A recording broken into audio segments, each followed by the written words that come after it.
So last class లో మనం double refraction phenomenon గురించి నికోల్ ప్రిజం అనలైజర్ కింద పాలరైజర్ కింద ఎలా యూస్ చేసుకుంటాం అనే విషయం గురించి మనం డిస్కస్ చేసుకోవడం జరిగింది. సో డబుల్ రిఫ్రాక్షన్ ఫినామినా ఏం చెప్తుంది? ఏదైనా ఒక అన్పోలరైజ్డ్ లైట్ క్యాల్సైట్ క్రిస్టల్ మీద ఫోకస్ చేసినప్పుడు మనకి టూ రేస్ కింద స్ప్లిట్ అయిపోతాయి. టూ రిఫ్రాక్టెడ్ రేస్ కింద స్ప్లిట్ అవుతాయి కాబట్టి దాన్ని డబుల్ రిఫ్రాక్షన్ అని చెప్తారు క్యాల్సైట్ క్రిస్టల్స్ లో. ఆ మొత్తం ప్రాసెస్ ని డబుల్ రిఫ్రాక్షన్ అనే విషయం మనం డిస్కస్ చేసుకున్నాం. So ordinary rays extraordinary rays ని నికోల్ ప్రిజం ని యూస్ చేసి టోటల్ ఇంటర్నల్ రిఫ్లెక్షన్ అనే కాన్సెప్ట్ ని బేస్ చేసుకొని ఆర్డినరీ రేస్ ని ఎలిమినేట్ చేయడం జరిగింది. ఓన్లీ ఎక్స్ట్రాడినరీ రేస్ ని మాత్రం కన్సిడరేషన్ లో తీసుకోవడం జరిగింది. సో ఈ విషయాలంతా లాస్ట్ క్లాస్ లో ఆల్రెడీ మనం డిస్కస్ చేసుకున్నాం. ఏ రకంగా డబుల్ రిఫ్రాక్షన్ ఫినామినా ఒకసారి లాస్ట్ క్లాస్ లో ఏం చెప్పుకున్నాం ఒకసారి క్లారిటీగా చెప్పుకుంటే, సో డబుల్ రిఫ్రాక్షన్ ఫినామినా ఏంటి? డబుల్ రిఫ్రాక్షన్ ఫినామినాలో నికోల్ ప్రిజం తర్వాత మాట్లాడుకోవచ్చు. ఇది మనకి క్యాల్సైట్ క్రిస్టల్ తీసుకున్నాం. సో ఈ క్యాల్సైట్ క్రిస్టల్ లో డబుల్ రిఫ్రాక్షన్ ఫినామినా అంటే ఒక అన్పోలరైజ్డ్ లైట్ వచ్చి స్ట్రైక్ అవుట్ అవుతుంది. సో ఎప్పుడైతే ఈ అన్పోలరైజ్డ్ లైట్ వచ్చి నార్మల్ ని స్ట్రైక్ అవుట్ అయిందో అదప్పుడు టూ లైట్ రేస్ కింద అన్పోలరైజ్డ్ లైట్ సిచువేషన్ ఇది కదా, సింబల్ ఇది అన్పోలరైజ్డ్ లైట్ సింబల్ ఇది. సో ఎప్పుడైతే ఈ నార్మల్ ని ఫేస్ కి వచ్చి స్ట్రైక్ అవుట్ అయిందో అప్పుడు ఇది టూ లైట్ రేస్ కింద స్ప్లిట్ అయిపోవడం జరిగింది. ఓకే, ఒకటేమో ఎక్స్ట్రాడినరీ రే, ఒకటేమో ordinary ray. So extraordinary ray కి వైబ్రేషన్స్ ఉన్నాయి, ఎలక్ట్రిక్ ఫీల్డ్ వైబ్రేషన్స్ ఉన్నాయి, కానీ parallel to the principal axis అని చెప్పాం. సో ఇది మనకి parallel to the principal axis, parallel to principal axis.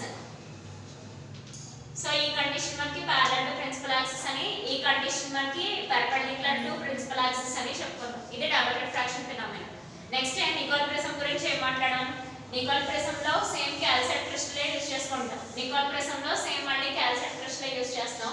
పారలెలోగ్రామ్ shape అని ఆల్రెడీ డిస్కస్ చేసుకున్నాం. కాకపోతే వీటి డయాగ్నల్స్ లో మనం కట్ చేయడం జరిగింది. ఆ డయాగ్నల్స్ లో మనం క్యాల్సైట్ కార్బోహైడ్రాట్ మెటీరియల్ ని 3 టైమ్స్ విడ్త్ ఉన్న దాన్ని తీసుకోవాలి ఇలా. సో ఈ 3 టైమ్స్ విడ్త్ ఉన్న దాన్ని ప్లేస్ చేసుకోవాలన్నమాట, కొంచెం థిక్గా ఉన్నారు. అయితే ఈ వాల్స్ ని మనం కెనడా బాల్సమ్ మెటీరియల్ తో సిమెంట్ చేయాలి.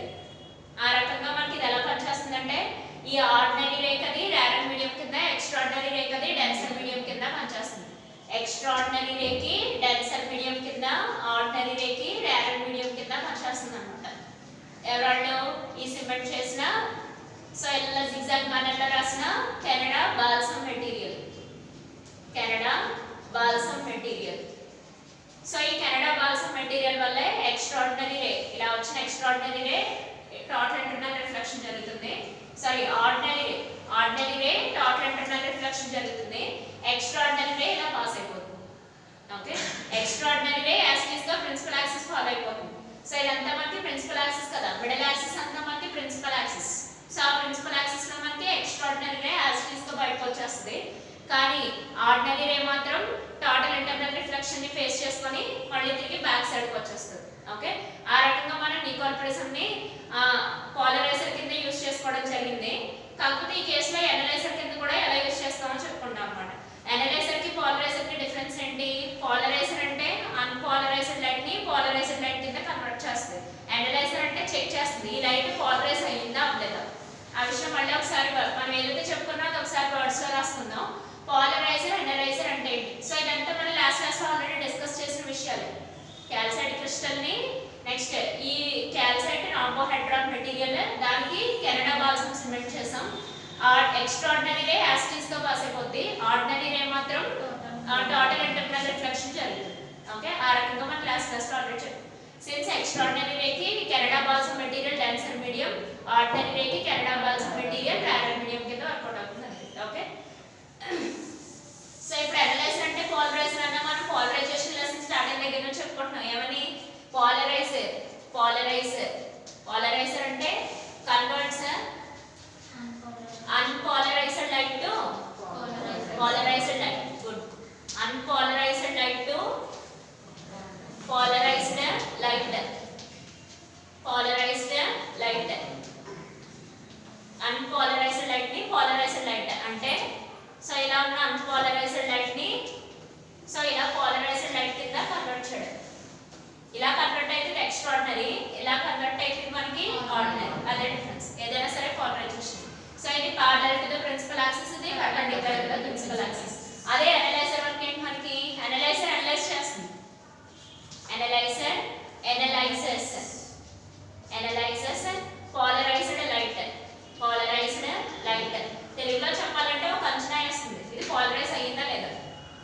చెప్పాలంటే ఇది ఒక అంచనా తెస్తుంది అనమాట. అసలు లైట్ పోలరైజ్ అయిందా లేదా అనే విషయాన్ని అంచనా తీసుకొచ్చేది అనలైజర్, మొత్తం కన్వర్ట్ చేసేది పోలరైజర్. సో అందుకోసం నికోల్ ప్రిజమ్స్ ని రెండు తీసుకున్నాం, N1 N2 అనే రెండు నికోల్ ప్రిజమ్స్ ని తీసుకున్నాం. ఇందులో మనకి N1 polariser, N1 polariser, N2 analyser. N1 polariser కింద యాక్ట్ చేస్తుంది, N2 ఎనలైజర్ కింద యాక్ట్ చేస్తుంది. ఈ రకంగా ప్లేస్ చేసుకున్నాం. ఏ రకంగా ప్లేస్ చేసుకోవాలి? మొత్తం N1 కి N2 కి కూడా సేమ్ ప్రిన్సిపల్ యాక్సిస్ ఉండేటట్టు ప్లేస్ చేసుకోండి. N1 కి N2 కి కూడా సేమ్ ప్రిన్సిపల్ యాక్సిస్ ఉండేటట్టు ప్లేస్ చేసుకోవాలి. ఏ రకంగా ప్లేస్ చేసుకున్నాం మనం ఫస్ట్ కేసులో? రెండు కేసులో కన్సిడరేషన్ తీసుకుంటున్నాం. సేమ్ ప్రిన్సిపల్ యాక్సిస్,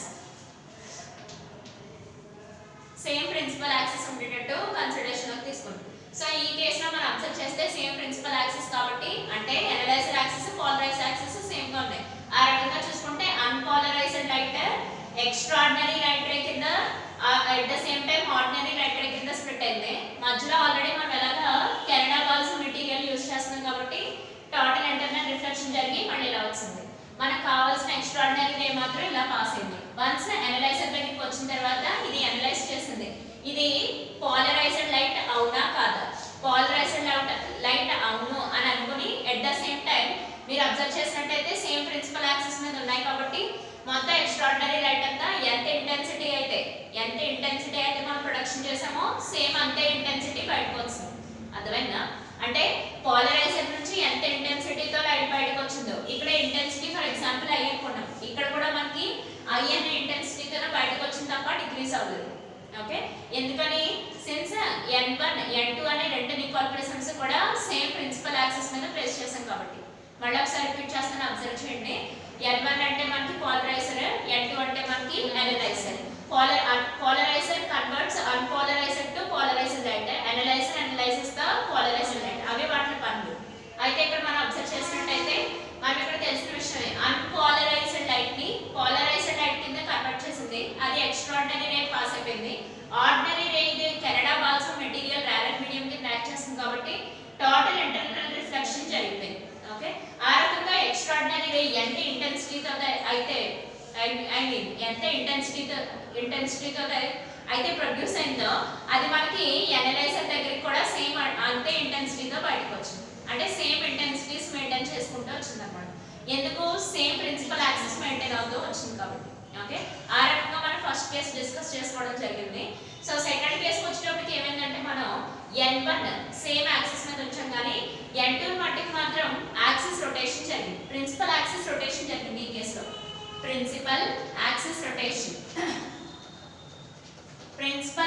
రొటేషన్ జరిగింది. సో ఎప్పుడైతే ప్రిన్సిపల్ యాక్సిస్ రొటేషన్ జరిగిందో సెకండ్ కేసులో మనకు ఆటోమేటికల్ గా ఇక్కడ ఇంటెన్సిటీ అయి ఉంటే, ఎక్స్ట్రార్డినరీ లైట్ రే యొక్క ఇంటెన్సిటీ అయి ఉంటే ఇక్కడికి వచ్చేటప్పటికి I/2 అయిపోతుంది. అంటే హాఫ్ ఆఫ్ ద ఇంటెన్సిటీస్ అవుతుంది. ఓకే, అంటే ఎప్పుడైతే ప్రిన్సిపల్ యాక్సిస్, ఈ వర్డ్ చాలా ఇంపార్టెంట్, ఎప్పుడైతే మనకి రెండు ప్రిన్సిపల్ యాక్సిస్ రొటేషన్ జరిగిందో ఎవరికి? అనలైజర్. సో అనలైజర్ ఉన్న ప్రిన్సిపల్ యాక్సిస్ ఎప్పుడైతే రొటేషన్ జరిగిందో అప్పుడు ఖచ్చితంగా ఇంటెన్సిటీస్ డిక్రీజ్ అయిపోతూ వస్తాయి. ఫర్ పర్టికులర్ యాంగిల్ 90 డిగ్రీస్ కి వచ్చేటప్పటికి, రెండు కూడా 90 డిగ్రీస్ కి వచ్చేటప్పటికి ఇంటెన్సిటీ 0 కింద చెప్పొచ్చు. అంటే రెండు పర్పెండిక్యులర్ డైరెక్షన్ లోకి వచ్చేస్తే ఖచ్చితంగా ఇక్కడ ఎక్స్ట్రార్డినరీ లైట్ రే ప్రొడక్షన్ అవుతుంది కానీ బయటికి అనలైజర్ నుంచి ఎక్స్ట్రార్డినరీ లైట్ రేస్ బయటికి రావు. ఎందుకని? Since 2 axis are in 90 degrees. So మీరు యాంగిల్స్ 90 అనే కదమ్మా, ఈవెన్ 180 0 కి మాత్రం వర్కౌట్ అవుతాయి. ఒకవేళ 270 అయినా సరే ఆ వాల్యూస్ ఏమవుతాయి మనకి? 0. ఈవెన్ 270 అయినా మనకి IS = 0. ఏ యాంగిల్స్ దగ్గర మనకి మాక్సిమం ఇంటెన్సిటీ? 0 డిగ్రీస్ దగ్గర, 180 డిగ్రీస్ దగ్గర intensity maximum. So angle increase చేసినా తగ్గిపోతుంది, యాంగిల్ డిక్రీజ్ చేసినా తగ్గిపోతుంది. ఎటొచ్చి ఏ యాక్సిస్ దగ్గర మాత్రమే మాక్సిమమ్స్, ఏ యాంగిల్స్ దగ్గర మాక్సిమమ్స్ కనబడతాయి అక్కడ మీరు అబ్జర్వ్ చేసినట్టయితే for angle 0 degrees and 180 degrees, for 90 and 270 intensity will become 0. ఆ విషయాన్ని మీరు అబ్జర్వ్ చేసుకోండి. ఓకే, సో ఇదంతా ఎప్పుడు జరుగుతుందంటే సెకండ్ కేసులో మనం ప్రిన్సిపల్ యాక్సిస్ రొటేషన్ జరుగుతున్నాం.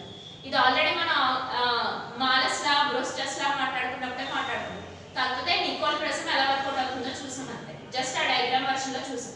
ఇంకెక్కడ మీరు అబ్జర్వ్ చేసినట్టయితే ఎక్స్ట్రాడినరీ వే అలాగే ఎలిమినేట్ అయిపోయింది. సిన్స్ కెనడా బాల్సమ్ మెటీరియల్ వల్ల ఎక్స్ట్రాడినరీ వే ఎలిమినేట్ అయిపోయింది, సారీ ఆర్డినరీ వే ఎలిమినేట్ అయిపోయింది. మళ్ళీ ఒకసారి జాగ్రత్తగా అబ్జర్వ్ చేసుకోండి.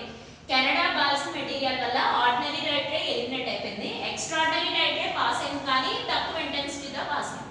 ఐ వాల్యూ ఇక్కడ I/2 అయిపోయింది. ఫర్ ఒక యాంగిల్కి వచ్చినప్పటికి అంటే 90 డిగ్రీస్కి వచ్చినా 270కి వచ్చినా ఇంటెన్సిటీ సేమ్ అయిపోతే మనకి 0 అంటే రైట్ రే సేమ్ ఉండవు. అదే ఒకవేళ 0 కానీ 180 డిగ్రీస్ కానీ మెయింటైన్ అవుతే మనకు అక్కడ ఇంటెన్సిటీ మాక్సిమం వాల్యూస్ కంటుంది అంతే. సో ఆ రకంగా మనం నికోల్ ప్రిజమ్ ని యాజ్ ఏ పోలరైజర్ కింద యూజ్ చేయొచ్చు, యాజ్ ఏ అనలైజర్ కింద యూజ్ చేయొచ్చు. ఓకే, క్యాల్సైట్ క్రిస్టల్ కి నికోల్ ప్రిజమ్ కి డిఫరెన్స్ ఏంటంటే క్యాల్సైట్ క్రిస్టల్ లో డబుల్ రిఫ్రాక్షన్ ఫినామినా మాత్రమే అబ్జర్వ్ చేయగలం, కానీ నికోల్ ప్రిజమ్ లో ఏం చూడగలము? టోటల్ ఇంటర్నల్ రిఫ్లెక్షన్ ని బేస్ చేసుకొని మనం ఆర్డినరీ రైట్ రేస్ ని ఎలిమినేట్ చేయగలం, ఎక్స్ట్రాడినరీ రైట్ రేస్ ని పాస్ చేయగలం. అదే difference main. Okay, calcite crystal లో డబుల్ రిఫ్రాక్షన్ జరిగి ఎక్స్ట్రాడినరీ ఆర్డినరీ రెండు వస్తాయి, కానీ నికోల్ ప్రిజమ్ లో ఏంటంటే total internal reflection concept additional గా వచ్చి అడుగుతున్నాం. ఎందుకు అంటే మనం ఆ డయాగ్నల్స్ లో పారలెలోగ్రామ్ డయాగ్నల్ ఫేసెస్ లో ప్లేస్ చేసే మెటీరియల్స్ వల్ల. ఎందుకంటే క్యాల్సైట్ రాంబోహెడ్రాన్ ప్లేస్ చేస్తున్నాం, దాన్ని సిమెంట్ చేస్తున్నాం ఎవరితో? Canada balsam material. ఓకే, ఈ రకంగా మనం డిస్కస్ చేసుకోవచ్చు. నెక్స్ట్ ఆప్టికల్ యాక్టివిటీ అంటే ఏంటో డిస్కస్ చేసుకోవచ్చు.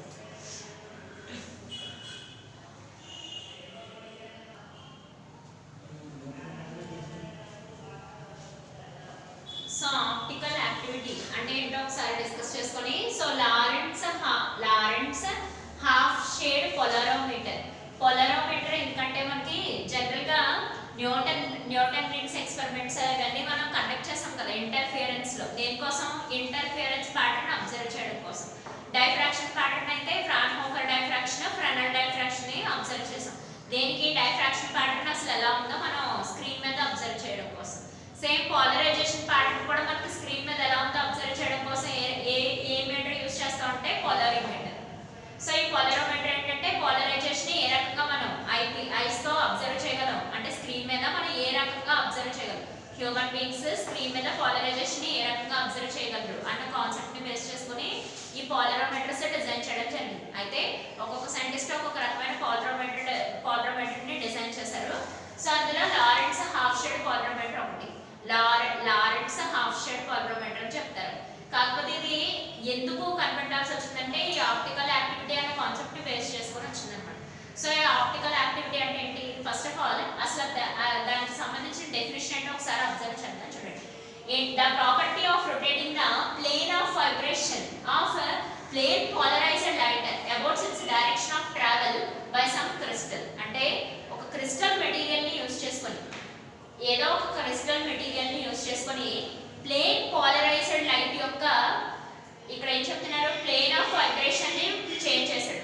అంటే ఏ డైరెక్షన్ లో అయితే ప్లేన్ పోలరైజ్డ్ లైట్ ట్రావెల్ చేస్తుందో, అంటే ఫర్ ఎగ్జాంపుల్ ఈ డైరెక్షన్ లో ప్లేన్ పోలరైజ్డ్ లైట్ ట్రావెల్ చేస్తుంది అనుకో. సో ఈ ప్లేన్ ఆఫ్ వైబ్రేషన్ ని సమ్ క్రిస్టల్స్ ని యూజ్ చేసి మొత్తానికి చేంజ్ చేయడం అన్నమాట. ఈ డైరెక్షన్ లో ట్రావెల్ చేస్తే ప్లేన్ ఈ డైరెక్షన్ లో ప్లేస్ చేయడం, లేదా ఈ డైరెక్షన్ లో ట్రావెల్ చేస్తే ప్లేన్ ఈ డైరెక్షన్ లో ప్లేస్ చేయడం, లేదా ఈ డైరెక్షన్ లో ట్రావెల్ చేస్తే అంటే పోలరైజ్డ్ లైట్ కి తగ్గట్టుగా ప్లేన్ ని మార్చేస్తున్నాం. మనం యూజ్ చేసే ప్లేన్ మెటీరియల్ అంటే ప్రిజమ్స్ ని మనకి తగ్గట్టుగా చేంజ్ చేసేస్తున్నాం. దేనికి తగ్గట్టుగా? పోలరైజ్డ్ లైట్ కి తగ్గట్టుగా మనం ప్రిజమ్ ని అంటే ఆ ప్రిజమ్ ప్లేస్ లో ప్లేన్ తీసుకున్నారంతే. ప్లేన్ ని డిఫరెంట్ రొటేట్ చేసేయడం అని చెప్తున్నారు కదా. రొటేట్ చేయడాన్ని మనం ఆప్టికల్ యాక్టివిటీ అని చెప్తాం. అంటే ప్లేన్ పోలరైజ్డ్ లైట్ ఈ డైరెక్షన్ లో ప్రొడక్షన్ అయితే ప్లేన్ ని ఈ డైరెక్షన్ లో రొటేట్ చేసేస్తాం. కానీ అలా రొటేట్ చేయాలంటే సమ్ క్రిస్టల్ హెల్ప్ కావాలట. So some crystal help use చేసుకొని మనం మొత్తానికి పోలరైజ్డ్ లైట్ ఇక్కడ main concept. Plane polarised light అనేది ఇక్కడ మనకి main concept. Polarised light vibrations ఏ డైరెక్షన్ లో అయితే ఉన్నాయో దానికి తగ్గట్టుగా ప్లేన్ ని చేంజ్ చేసుకుంటూ వెళ్ళిపోవడం అంటే ప్రిజమ్ ని చేంజ్ చేసుకుంటూ వెళ్ళడమే. కాకపోతే కొన్ని క్రిస్టల్స్ హెల్ప్ తీసుకొని చేంజ్ చేయడమే మనం ఆప్టికల్ యాక్టివిటీ అని చెప్పుకుంటాం. ఓకే, ఫర్ ఎగ్జాంపుల్ నాకు ఈ డైరెక్షన్ లో ఉంది, నాకు ఈ స్లాంట్ డైరెక్షన్ లో ఉంది పోలరైజ్డ్ లైట్ ప్రొడక్షన్ అవడం, ఈ స్లాంట్ డైరెక్షన్ లో ప్రొడక్షన్ అయింది. అంటే పోలరైజర్ నుంచి బయటకు వచ్చింది ఈ డైరెక్షన్ లోకి వచ్చింది అనమాట. దానికి తగ్గట్టుగా నేను ఏంటంటే ఈ ప్లేన్ కూడా రొటేట్ చేసేస్తున్నాను. అంటే ఈ పోలరైజర్ కూడా మనం రొటేట్ చేసేస్తున్నాం అన్నమాట. నికోల్ ప్రిజమ్ పోనీ ఫర్ ఎగ్జాంపుల్ గా నికోల్ ప్రిజం ప్లేన్ కూడా రొటేట్ చేస్తున్నాను, కాకపోతే ఆ రొటేషన్ ఎవరు యూజ్ చేసుకొని చేస్తున్నాను, సమ్ క్రిస్టల్స్ యూజ్ చేసుకొని చేస్తున్నాను. ఓకే, సమ్ క్రిస్టల్స్ హెల్ప్ తీసుకొని ఈ నికోల్ ప్రిజం ని లేదా క్యాల్సైట్ క్రిస్టల్ ని ఈ పోలరైజ్డ్ లైట్ కి తగ్గట్టుగా మనం ప్లేన్ తో సహా రొటేట్ చేసేస్తే దాన్ని ఆప్టికల్ యాక్టివిటీ అని అంటారు. ఈ డైరెక్షన్ అయితే ఈ డైరెక్షన్, ఈ డైరెక్షన్ అయితే ఈ డైరెక్షన్, ఈ డైరెక్షన్ అయితే ఈ డైరెక్షన్. అంటే పోలరైజ్డ్ లైట్ కి తగ్గట్టుగా ప్లేన్ చేంజ్ అయిపోతూ ఉంటుంది. కానీ అలా చేంజ్ రొటేట్ అవ్వాలంటే సమ్ క్రిస్టల్ హెల్ప్ తీసుకోవాలి, అది ఆప్టికల్ యాక్టివిటీ అంటే. ఓకే, దానికి తగ్గట్టుగా ఉన్న ఎక్స్పెరిమెంట్ లేదా పోలరోమీటర్ చెక్ చేసే మెటీరియల్, సారీ మీటర్ అని చెప్పొచ్చు. ఓకే, మనకి ఎలాగ టెలిస్కోప్ ఇవన్నీ ఉన్నాయి కదా అబ్జర్వ్ చేయడానికి, ఆ రకంగా పోలరైజేషన్ అబ్జర్వ్ చేయడానికి పోలరోమీటర్ అన్నమాట. ఓకే, సో ఈ పోలరోమీటర్ ఏంటంటే మెయిన్ గా సోర్స్ ఉంటుంది, కాన్వెక్స్ లెన్స్ ఉంటాయి, ఇవి మనకి కాన్వెక్స్ లెన్స్. సో ఇక్కడ మనం ట్రేస్ చేసుకుంది కాన్వెక్స్ లెన్స్. సో సోర్స్ నుంచి మోనోక్రోమాటిక్ సోర్స్ అనేది బయటకు వస్తుంది, ఇక్కడ మనకి కాన్వెక్స్ లెన్స్ ఉంటాయి. ఇది మనకి పోలరైజర్. ఓకే, పోలరైజర్ ఇది వచ్చి హాఫ్ షేడ్ మెటీరియల్, హెచ్ఎస్ అని రాసాం కదా, మనకి హాఫ్ షేడ్ మెటీరియల్ అని చెప్తాం. హాఫ్ షేడ్ మెటీరియల్ చాలా ఇంపార్టెంట్, మొత్తం వర్క్ అంతా ఈ హాఫ్ షేడ్ మెటీరియల్ చేస్తుంది. అందుకే ఇక్కడ మీరు అబ్జర్వ్ చేసినట్టయితే లారెన్స్ హాఫ్ షేడ్ పోలరోమీటర్ అని రాసాం. ఈ హాఫ్ షేడ్ మెటీరియల్ మొత్తం ఈ ఎక్స్పెరిమెంట్ కి హీరో లాంటిది.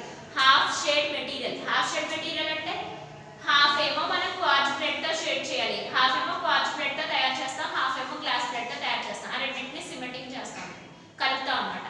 హాఫ్ వచ్చేసి క్వార్ట్జ్ ప్లేట్, హాఫ్ వచ్చేసి గ్లాస్ ప్లేట్.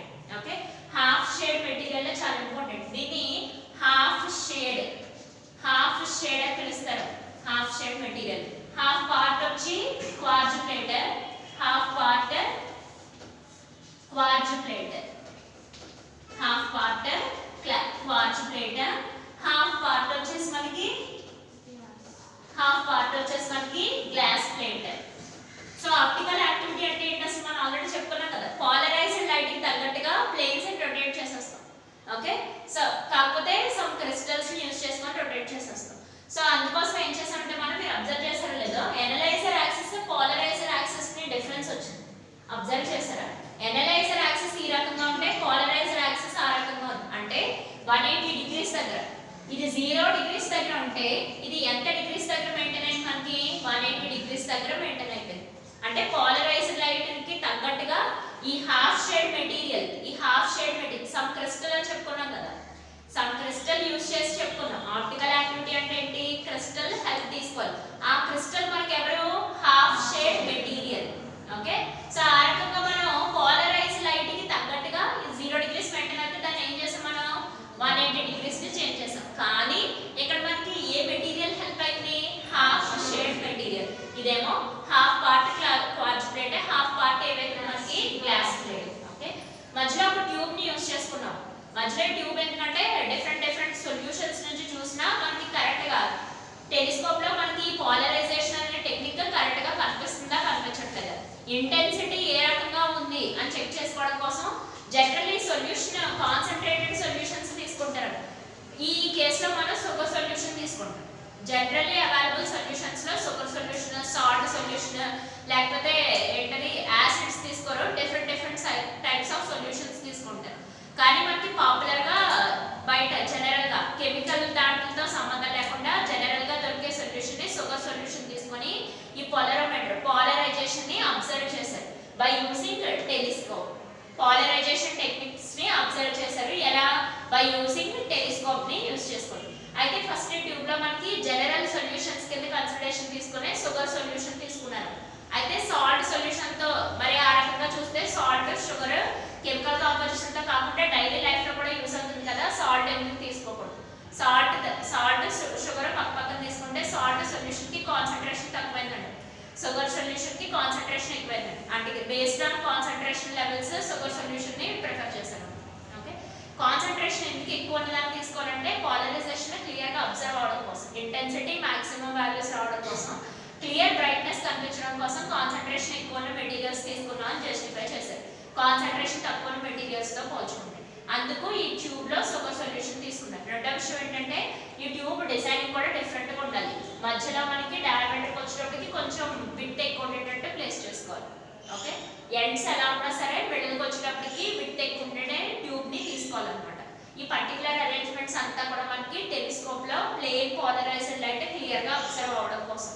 అంటే ఏ పోలరైజ్డ్ లైట్ ఏ డైరెక్షన్ లో వెళ్తే ఆ డైరెక్షన్ లో మనకి కనిపిస్తుందా కనిపించట్లేదా అని చెప్పడం కోసం ఈ రకంగా మనం ట్యూబ్ లో సూపర్ సొల్యూషన్ తీసుకున్నాం. ట్యూబ్ డిజైనింగ్ కూడా మనం ఏ రకంగా తీసుకున్నాం, మిడిల్ లో కొంచెం విడ్త్ వచ్చేలాగా ప్లాన్ చేసుకున్నాం. ఓకే, కానీ మీరు అబ్జర్వ్ చేయండి, పోలరైజర్ కి అనలైజర్ కి యాక్సిస్ మారిపోయాయి. అది 180 ఇది 0 డిగ్రీస్ దగ్గర మెయింటైన్ అయితే ఇది ఎక్కడ మెయింటైన్ అయింది, 180 డిగ్రీస్ దగ్గర మెయింటైన్ అయింది. 90 డిగ్రీస్ అని చెప్పొచ్చు కదా, ఎందుకు చెప్పలేదు నేను, సిన్స్ 90 అండ్ 270 కి లైట్ అసలు కనిపించదు కాబట్టి, ఇంటెన్సిటీ జీరోస్ కాబట్టి. ఓకే, ఇది మనకి సర్క్యులర్ స్కేల్. అంటే మీరు అనలైజర్ ని రొటేట్ చేస్తాం కదా, అనలైజర్ ని రొటేట్ చేసినప్పుడు మరి రీడింగ్స్ అనేవి తీసుకోవాలి. సో ఎంత యాంగిల్ రొటేట్ చేసాం అంటే 0 డిగ్రీసా, 180యా, 270యా, 350యా, ఎంతైనా 360 అప్ టు 0 to 360 డిగ్రీస్ వరకు మనం అనలైజర్ ని రొటేట్ చేసుకోవచ్చు. మరి ఎంత యాంగిల్ రొటేట్ చేసామో తెలుసుకోవాలి కదా, ఆ యాంగిల్ రొటేషన్ తెలుసుకోవడానికి ఇక్కడ సర్క్యులర్ స్కేల్ ని యూస్ చేసుకుంటాం అన్నమాట. ఈ సర్క్యులర్ స్కేల్స్ లో రెండు వెర్నియర్ స్కేల్ ఉంటాయి. రెండు వెర్నియర్ స్కేల్ ఒక సైడ్ ఒక వెర్నియర్ స్కేల్, ఒక సైడ్ ఒక వెర్నియర్ స్కేల్, రెండు ఏ రకంగా అయినా మనం మెజర్ చేసుకోవచ్చు. సో ఒక సైడ్ వెర్నియర్ స్కేల్ ఏమో V1, రెండో సైడ్ వెర్నియర్ స్కేల్స్ ఏమో V2. సో ఈ మొత్తం స్క్రీన్ ని మొత్తం ఈ జరిగిన ఎక్స్పెరిమెంట్ అంతా అబ్జర్వ్ చేయడానికి ఒక టెలిస్కోప్ కావాలి కదా, ఆ టెలిస్కోప్. ఓకే, లేదు అనుకుంటే మనం ఒక స్క్రీన్ ని ప్లేస్ చేసుకొని అక్కడ అబ్జర్వ్ చేసుకున్న ప్రాబ్లం ఏం లేదు. ఇక్కడ ఒక స్క్రీన్ ని ప్లేస్ చేసుకొని టెలిస్కోప్ ప్లేస్ చేసుకొని అబ్జర్వ్ చేసిన ప్రాబ్లం లేదు. అలా కాకుండా మేము డైరెక్ట్ టెలిస్కోప్ లో అబ్జర్వ్ ఏదైనా సరే పోలరైజేషన్ ప్యాటర్న్ ని అబ్జర్వ్ చేయడానికి, అసలు పోలరైజేషన్ లైట్ ఏ రకంగా వస్తుంది, మనం ప్లేన్ ని రొటేట్ పోలరైజ్డ్ లైట్ కి తగ్గట్టుగా ప్లేన్ రొటేట్ అవుతుందా లేదా. పోలరైజేషన్ లైట్ రొటేట్ అవ్వచ్చు, ఎందుకంటే లైట్ పోలరైజ్డ్ లైట్ ఈ డైరెక్షన్ లోనే పర్టికులర్ డైరెక్షన్ లోనే వెళ్ళాలని రూల్స్ ఏం లేవు, దానికి నచ్చిన డైరెక్షన్ లో వెళ్ళొచ్చు. ఏ రకంగా మనం అనలైజర్ ని రొటేట్ చేసినా పోలరైజర్ ని రొటేట్ చేసినా. సో ఇప్పుడు పోలరైజర్ ని రొటేట్ చేసామనుకో, దానికి తగ్గట్టుగా పోలరైజ్డ్ లైట్ వెళ్తుందా లేదా అబ్జర్వ్ చేయడం కోసం అన్నమాట. దానికోసం పర్టికులర్ క్రిస్టల్ ని యూజ్ చేసుకుంటాం, హెల్ప్ తీసుకుంటాం. అది ఇక్కడ మనకి హాఫ్ షేడ్ ప్లేట్ అని తీసుకున్నారు అన్నమాట. హాఫ్ షేడ్ అంటే హాఫ్ వచ్చి గ్లాస్ ప్లేట్, హాఫ్ వచ్చి ఏమవుతుంది మనకి గ్లాస్ ప్లేట్ అవుతుంది అంతే. ఓకే, సో ఈ రకంగా మనం ఏంటది లారెంట్స్ హాఫ్ షేడ్ పోలరోమీటర్ ని డిస్కస్ చేసుకోవచ్చు. ఓకే, సో ఇప్పుడు ఈ మొత్తం స్టోరీ అంతా ఈ హాఫ్ షేడ్ చుట్టే తిరుగుతుందమ్మా. ఈ హాఫ్ షేడ్ లో ఏంటంటే మనకి హాఫ్ క్వార్ట్జ్ కదా, హాఫ్ ఏమో గ్లాస్. ఇది టెలిస్కోప్ లో అబ్జర్వ్ చేస్తే ఏ రకంగా కనిపిస్తుంది అనేది డిస్కస్ చేసుకుంటే మొత్తానికి ఈ పోలరోమీటర్ వర్కింగ్ కూడా డిస్కస్ చేసుకున్నట్టు.